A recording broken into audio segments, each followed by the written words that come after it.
Today we'll demonstrate how to use Audi BCM2 adapter to read vehicles D-flash and P-flash and calculate IMMO data. New version adapter supports all BCM2 series. Let's give it a try. First, connect the adapter to Audi BCM2 module. At this point you must choose the correct adapter. We have two BCM2 modules here, which correspond to adapter and adapter B respectively. Check that the adapter pins line up with the module. Make sure the FL, MD, GND, and VRCG pins are in the right place. Follow the wiring diagram and choose the correct adapter. We'll demonstrate using adapter A. Align the pin positions and make the adapter with the module. Flip and snap the two side buttons to lock it in place. Here's what the assembled unit looks like.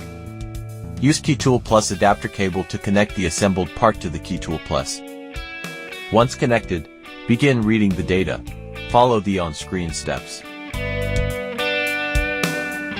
Tip: old version adapters require entering the old adapter menu. For the current new version, choose Program or Read New Adapter. Select to read D-flash. You can view the wiring diagram here. Click Read. Make sure the adapter and chip connected. Read successful. Click to read P-flash and follow the steps.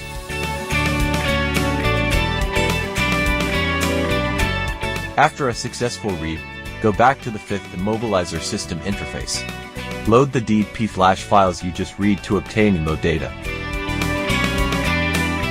Data read successful. Click OK to start saving the data. After saving completes, you can generate dealer key or key learning. We can also perform this procedure with multi-prog. You will need multi-prog adapter cable for this. Connect the assembled adapter to multi-prog. Attach it to a computer, and supply 12 volts power to the programmer. Execute the same read and save steps in order. To flash read successful, click Save File. Continue to read P-flash. After reading and saving successfully, you can use Key Tool Plus to load the saved D P-flash to obtain IMMO data, which can then be used to generate keys or key learning.